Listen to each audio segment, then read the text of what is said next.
విశాఖలోని Boyapalem SR college యాజమాన్యం అద్దె బకాయిలు తక్షణమే చెల్లించాలని భవన యజమాని బి వెంకటకృష్ణ సత్యనారాయణ కోరారు.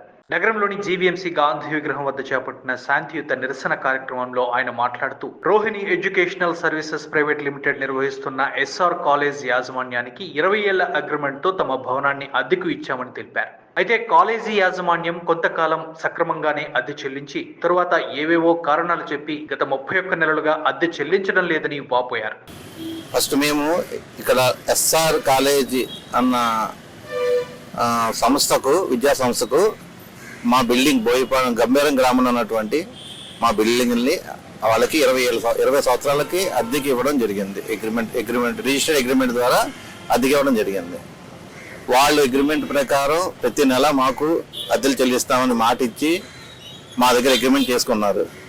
మొదట్లో 5 నెలలు మాత్రమే మాకు ఆల్రెడీ అద్దె కట్టారు. ఆ తర్వాత 31 నెలలుగా ఎటువంటి అద్దె చెల్లించకుండా అడుగుతుంటే ఏవో కుండి సాకులు చెబుతూ అద్దెలు ఇవ్వకుండా కాలయాపన చేస్తూ మమ్మల్ని ఆర్థిక సంక్షోభంలోకి గెంటుతున్నారు. ఈ విషయం వాళ్ళకి శాతపూర్వకంగా చాలాసార్లు చెప్పుకున్నాము, మెయిల్స్ ద్వారా చాలాసార్లు చెప్పాము. మా తాలూకు బాధని జూలై 3వ తారీఖుని కాలేజ్ ఎదుటే ధర్నా చేసి ప్రొడక్ట్ చేసి వాళ్ళకి మా నిరసన తెలియజేశాము. చర్చలని చెప్పి మొదలుపెట్టారు. గత 50 రోజులుగా ఎన్నో చర్చలు జరిపారు, కానీ ఫలితాలు ఏమీ కూడా రాకుండా సమయాన్ని వాళ్ళకి వచ్చే తప్పితే కాలేజీ యాజమాన్యం నుంచి ₹1 కూడా మాకు ఈ రోజు వరకు అందలేదు. ఇప్పటి వరకు సుమారు 3,25,00,000 అద్దె బకాయిలు చెల్లించాల్సి ఉందన్నారు. ఈ విషయమై తాము ఎన్నిసార్లు అడిగినా తమపై దుర్భాషలాడుతూ బెదిరింపులకు పాల్పడుతున్నారని తీవ్ర ఆవేదన వ్యక్తం చేశారు. ఈ అంశంలో తమకు న్యాయం చేయాలని బాధితులు కోరుతున్నారు. మా మెయిన్ డిమాండ్ మాకు రావాల్సిన బకాయిలు మాకు వెంటనే చెల్లించకపోతే మాకు బ్యాంకుల నుంచి తీసుకున్న రుణాల నిమిత్తం సర్ప్రైజ్ నోటీస్ ఇచ్చి బ్యాంకు వాళ్ళు మా ప్రాపర్టీని ఆప్షన్ వేసే పరిస్థితి తీసుకొచ్చారు. అదేవిధంగా మేము ఎంతో డబ్బులు తీసుకుని వచ్చి కన్స్ట్రక్షన్ చేసినప్పుడు తీసుకొచ్చిన డబ్బులకి తగ్గ వడ్డీలు చెల్లించక మాకు డబ్బులు ఇచ్చిన వాళ్ళ దగ్గర నుంచి విపరీతమైన ఒత్తిడి ఉంది. ఇదే కాకుండా మాకు ఏదైతే మెటీరియల్ సప్లై చేశారో వాళ్ళ బ్యాలెన్సుల నిమిత్తం వాళ్ళ దగ్గర నుంచి విపరీతమైన ఒత్తిడితో ప్రతిరోజు మా ఇంటికి వచ్చి మమ్మల్ని వేధిస్తున్నారు. దీంతోపాటు మా దగ్గర భవన నిర్మాణ నిమిత్తం పనిచేసిన కాంట్రాక్ట్ కూలీలు వాళ్ళందరికీ కూడా బ్యాలెన్స్ ఉండడంతో వాళ్ళ పరిస్థితులు, వాళ్ళ స్థితిగతులు చాలా ఇబ్బందికరంగా ఉన్నాయి. ఇంకా మరొకసారి మేము అప్పులు చేయాలంటే మేము ఎక్కడికో ఇబ్బందుల్లో గురి అవుతాము. మాకు రావాల్సిన బకాయిల్ని మాకు తక్షణం చెల్లించి మాకున్న ఆర్థిక ఇబ్బంది నుంచి మమ్మల్ని బయట పెట్టాలి. లేదంటే మా ప్రాణాలు పోయే పరిస్థితి, మా ప్రాణాలకు ప్రమాదంలో పడే పరిస్థితి కూడా ఏర్పడుతుంది. మా ప్రధాన డిమాండ్ అయితే మాకు రావాల్సిన బకాయిలు మాకు చెల్లించమన్నది వాళ్ళ దగ్గర నుంచి మేము కోరుతున్నాము. మాకు రావాల్సిన అద్దె బకాయిలు మాత్రమే, వాళ్ళని ఇంకేం అడగట్లే. మాకు రావాల్సిన అద్దె బకాయిలు మాకు చెల్లించి మాకు ప్రాణదానం చెయ్యండి.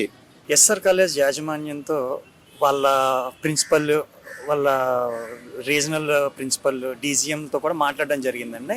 సో పెద్ద మనుషులుగా మేము వెళ్ళి గౌరవంగా వాళ్ళతో మాట్లాడేటప్పుడు డీజీఎం మోహన్ రెడ్డి అన్న ఆయనతో మాట్లాడి, సార్ ప్రస్తుతం మాకున్న పరిస్థితులు, బ్యాంకర్స్తో చాలా ఇబ్బందుల్లో ఉన్నారు కృష్ణ గారు, దయచేసి ఆయనకి ఎటువంటి ఇబ్బంది కలగకుండా మీరు చూడండి అని అంటే, ఆయన మాట్లాడడం వ్యంగ్యమైన మాటలు ఏంటంటే, ఆయన యూజ్లెస్ ఫిల్ అయ్యా, ఆడి గురించి నా దగ్గర మాట్లాడతారేంటి అని ఒక భవన యజమాని అయిన ఆయన మీద కూడా చాలా దుష్పరమైనటువంటి మాటలు మాట్లాడాడండి.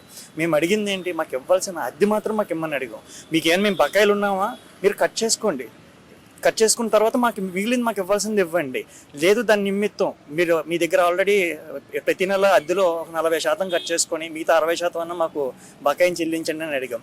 దాంట్లో ఏంటంటే బండి సతీష్ కుమార్, శివకిరణ్ అన్న వాళ్ళిద్దరూ కూడా మధ్యవర్తిత్వం చేసి వాళ్ళు ఏమన్నారంటే, వాళ్ళ ఇంట్లో గత 15వ తారీఖున వివాహం అయింది. వివాహానికి ముందు కూడా మాకు తెలియదు, వాళ్ళ ఇంట్లో మ్యారేజ్ ఉందనే ఉద్దేశం మాకైతే తెలియదు. కానీ వాళ్ళు తర్వాత కార్డు తీసుకొచ్చి ఇవ్వడం జరిగింది. అంతకుముందు మేము ఇలాగే నిరాహార దీక్ష చేస్తామని చెప్పి కాలేజ్ దగ్గర కూర్చుంటే ఆగస్టు 4వ తారీఖున కూర్చుంటే ఆ బండి సతీష్ అన్న ఆయన ఈ ఎస్ఆర్ కాలేజ్ సంబంధించి వన్ ఆఫ్ ద పార్ట్నరు, లేదంటే ఎస్ఆర్ కాలేజ్ సంబంధించి వన్ ఆఫ్ ద డైరెక్టర్ కూడా నాకు తెలీదు. కానీ ఏంటంటే ఆయన ఏమన్నాడనంటే, మీ ఎట్టి పరిస్థితుల్లో మీ సమస్యను నెలాఖరికల్లా క్లియర్ చేస్తానండి, మీరు అనుకున్నట్టే అంటే ఇప్పుడు మాకు రావాల్సింది 14.5, ప్రస్తుత రోజుల్లో రావాల్సింది 16 రూపాయలు. కానీ మేము ఏమన్నాం అంటే మా వల్ల మీకు ఎటువంటి నష్టం జరిగిందని మీరు అంటున్నారు, కానీ నష్టానికి తగ్గట్టు మీరు మాకు ఎటువంటి నోటీసులు ఇవ్వలేదు. అయినా సరే మీ నష్టాన్ని మేము భర్తిస్తాం, మీ నష్టాన్ని భర్తీ మేము చేస్తాం. దానికి మీరు ₹1 తగ్గించుకోండి, ₹1.5 తగ్గించుకొని ₹13 ఇవ్వండి.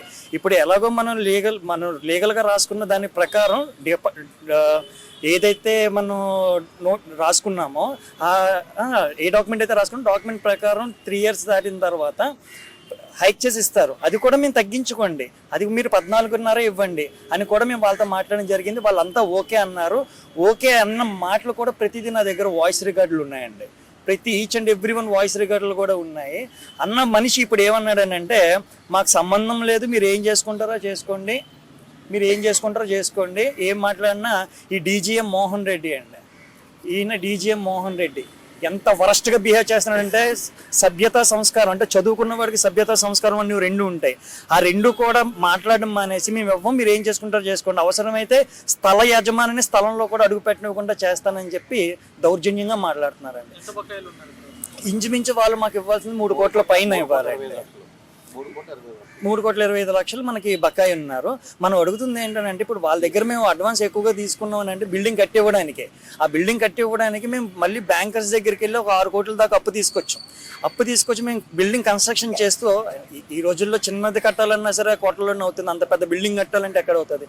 మేము ఇవ్వాల్సిన వాళ్ళందరూ ఉన్నారు, వాళ్ళందరూ ఏంటంటే మేస్త్రులు, కన్స్ట్రక్షన్ వర్కర్స్, వాళ్ళకు కూడా మేము ఇంకా డబ్బులు పే చేయాలి.